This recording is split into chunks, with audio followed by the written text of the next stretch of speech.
Now, before we get started, we wanted to share something that has nothing to do with today's launch.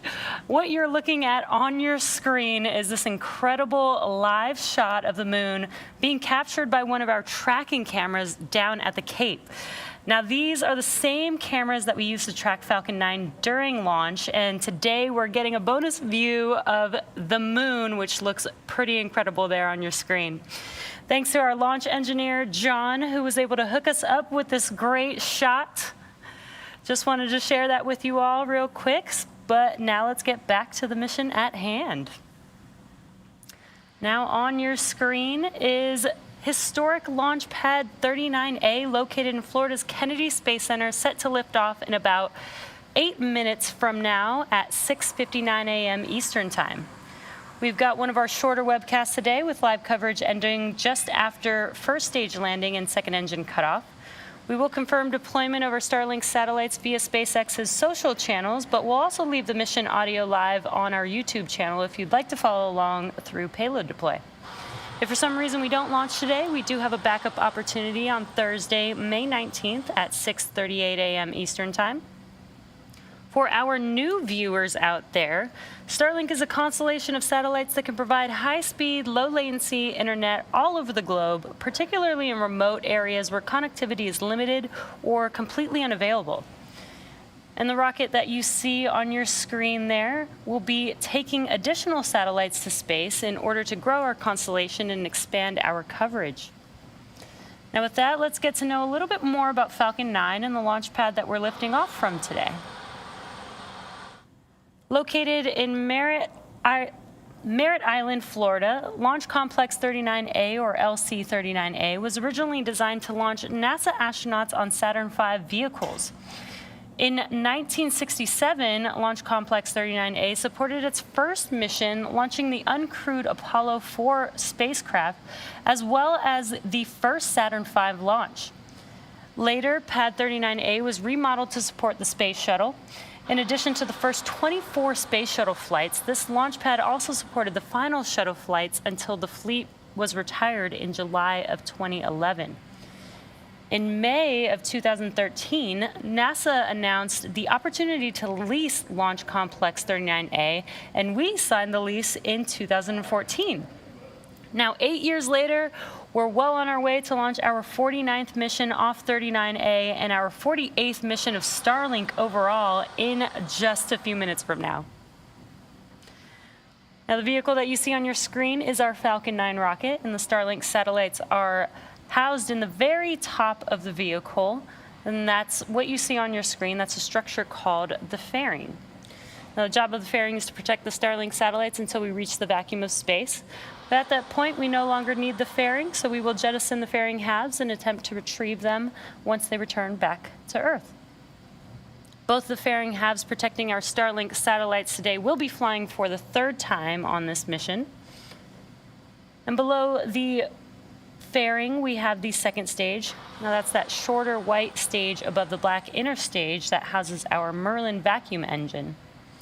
After the first and second stages separate about 2.5 minutes into the flight, the second stage will ignite its single Merlin vacuum engine to carry the payload to its desired orbit. And last but not least, we have the first stage, also referred to as the booster. This portion of the rocket makes up over 60% of the entire length of the Falcon 9 vehicle. Now, as the name of the vehicle suggests, Falcon 9, attached to the bottom of the first stage are 9 Merlin M1D engines that accelerate the vehicle through the Earth's atmosphere and into various orbits in space. The dark soot that you see around the lower part of the first stage are remnants from its previous launches. For this particular booster, it has experience supporting both Falcon 9 and Falcon Heavy missions. It supported Cosmos SkyMed and a Starlink mission, as well as supporting STP-2 and Arabsat 6A as a Falcon Heavy side booster. Now, what you can see on your screen there is our drone ship, a shortfall of Gravitas. It's currently using its 4 thrusters to maintain position in the Atlantic Ocean. And the first stage will be, once it separates from the second stage, we will be attempting to recover the first stage for a 5th time on our drone ship, a shortfall of Gravitas. We got a great view there too. Now you can see on your screen, there are those clamp arms just below the fairing opening up. Those clamp arms are attached to the transporter erector, that structure next to the vehicle. And it looks like the clamp arms have completed opening up, so we should see the transporter erector start to move. And there you can see it on your screen. It's slow and slight, but the transporter erector is now moving away from the vehicle just slightly. And at liftoff, it will move even further away to clear the way as Falcon 9 lifts off. And there you can see it. Pretty cool close-up view of that transporter erector retracting back.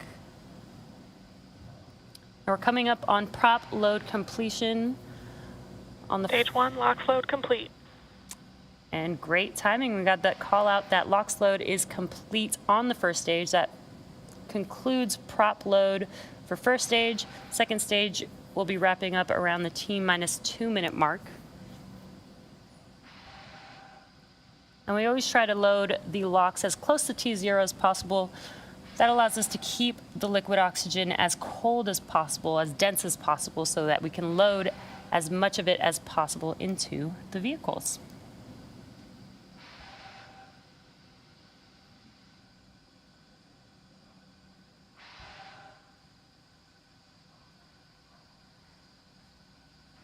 Again, first stage LOX load has already concluded. We're coming up here in about 15 seconds or so on second stage LOX load complete.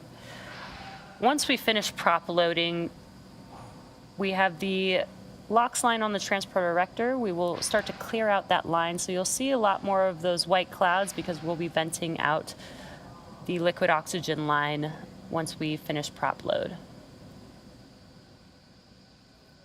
Stage 2, LOX load complete. And good calls. Prop load is now complete on Falcon 9.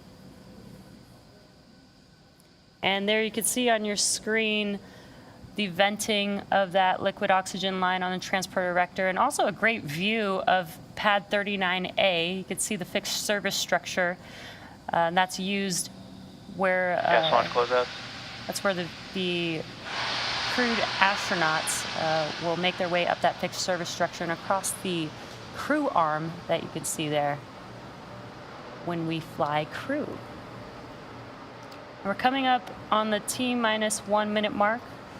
At that time, the flight computers will take over the launch countdown. We should hear that call out here in a few seconds. Falcon is in startup. There it is. Falcon 9 is now in startup. We are just waiting the final call from the launch director.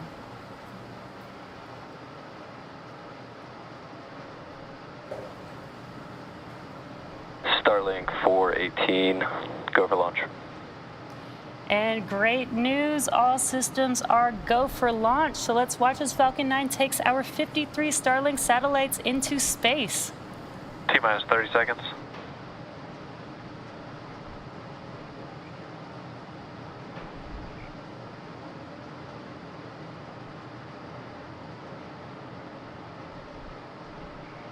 T-minus 15.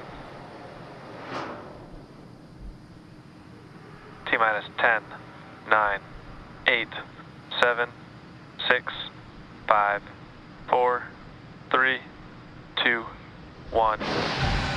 Full power. And liftoff.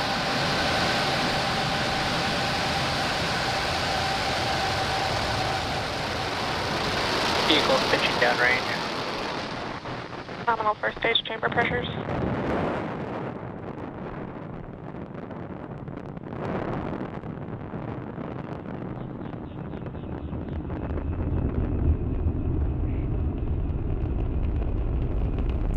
Falcon 9 has successfully lifted off from Launch Complex 39A, carrying our 53 Starlink satellites into space.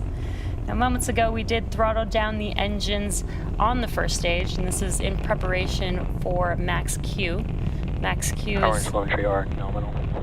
Max Q is the maximum dynamic pressure that the vehicle sees on ascent.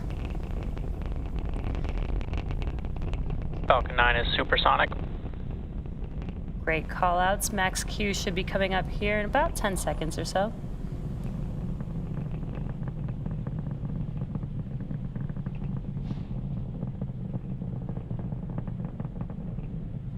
Max Q.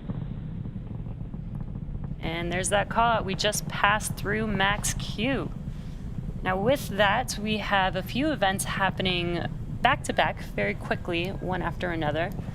That'll be MECO, or main engine cutoff, stage separation, SES1, or second stage engine startup 1, and then fairing deploy.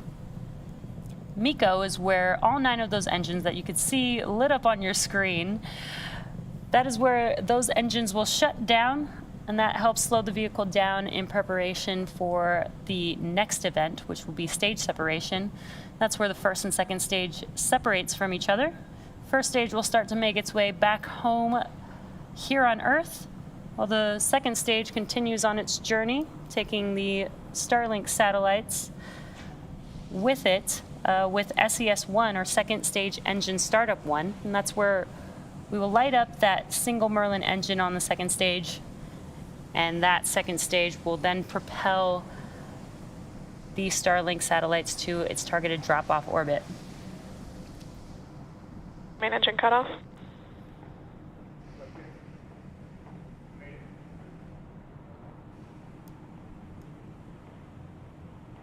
Stage separation confirmed.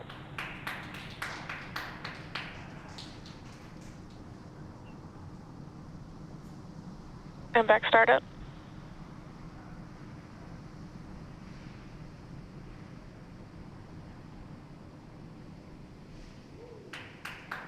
Bearing separation confirmed.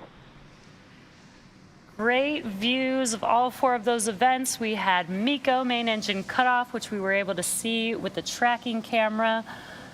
We had stage separation. On your left-hand screen, you can see a view from the first stage. On your right-hand screen is the view of the Both MVAC. vehicles are following nominal trajectories. Great call-outs, nominal trajectory so far. On your right-hand screen is a view of the MVAC engine on the second stage, and you can see that is lit up. And we also got a great view of fairing deploy. And with those fairing halves having deployed, they are now going to make their way back to Earth. And the second stage will now continue its journey to take its Starlink satellites to its targeted drop-off orbit.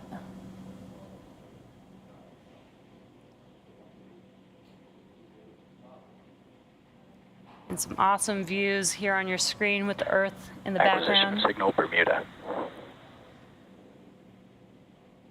Now, while second stage proceeds towards its targeted drop-off orbit, the first stage will be making its way back to Earth. And to do so, it will execute 2 burns. Now, the first burn is called the entry burn, and that is where 3 of those 9 M1D engines reignite. That helps slow the vehicle down as it enters back into the Earth's atmosphere. Then the second burn is called the landing burn. It's the final burn of the first stage. It's just the single center E9 engine. And that brings the vehicle speed down rapidly in order to touch down. Both vehicles continue to follow nominal trajectories. In order to touch down on our landing zone. And again, today it is a shortfall of Gravitas, our drone ship that is nearly the size of a football field. And it's currently located off the coast of South Carolina in the Atlantic Ocean. Now, to aid in recovery, Falcon 9 is equipped with some pretty awesome tools to help it land. It has 4 landing legs stowed at the base of the vehicle that deploy right before landing. It also has 4 hypersonic grid fins, and you can see that on your left-hand screen. You can see 2 of the 4. These grid fins are located near the top of the first stage, and they help to steer the vehicle as it makes its way back to its landing zone. And you can also see some white puffs on the first stage. There goes one. Those are nitrogen bursts. Those are used for attitude control as the vehicle is guiding its way back down to Earth. We are just about 15 seconds or so away from the entry burn beginning on the first stage. Stage 2 is still looking good.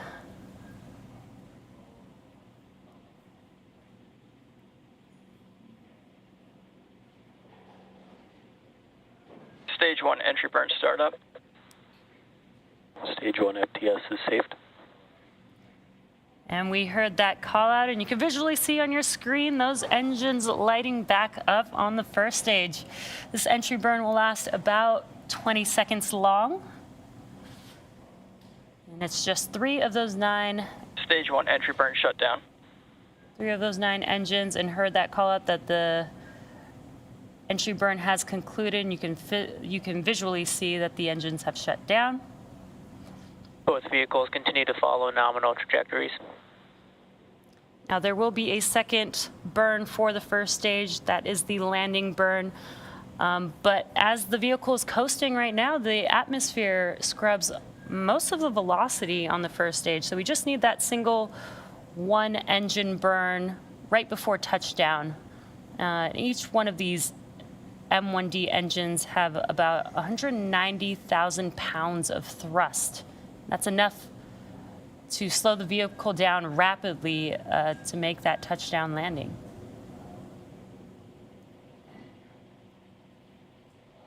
Now we are coming Stage up. 1 transonic. We are coming up on that landing burn in just under 30 seconds.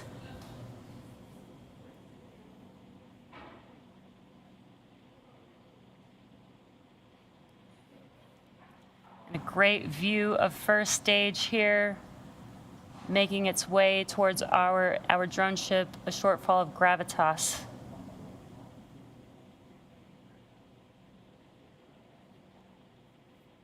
Stage 1 landing burn. There you can see the landing burn has begun on the first stage. The landing legs will Terminal deploy guidance. here shortly. Let's see if Falcon 9 can touch down. Stage 1 landing leg deploy.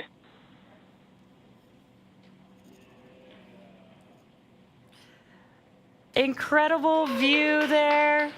As you can see on your screen, Falcon 9 has touched down on our drone ship. Stage 1 landing confirmed. A shortfall of gravitas. Now this marks the 121st overall recovery of a Falcon booster. And what a great view we have there on our screen. And we are coming up on SECO 1 here. And back cutoff. Expected loss of signal, Cape.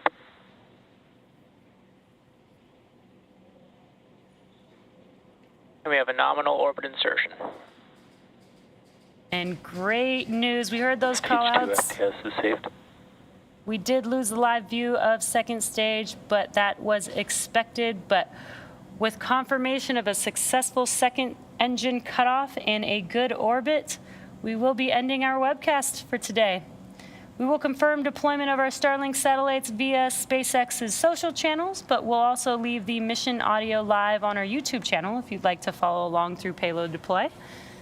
Thank you to the Federal Aviation Administration, our current Starlink customers, and of course, all of you, our viewers, for tuning in.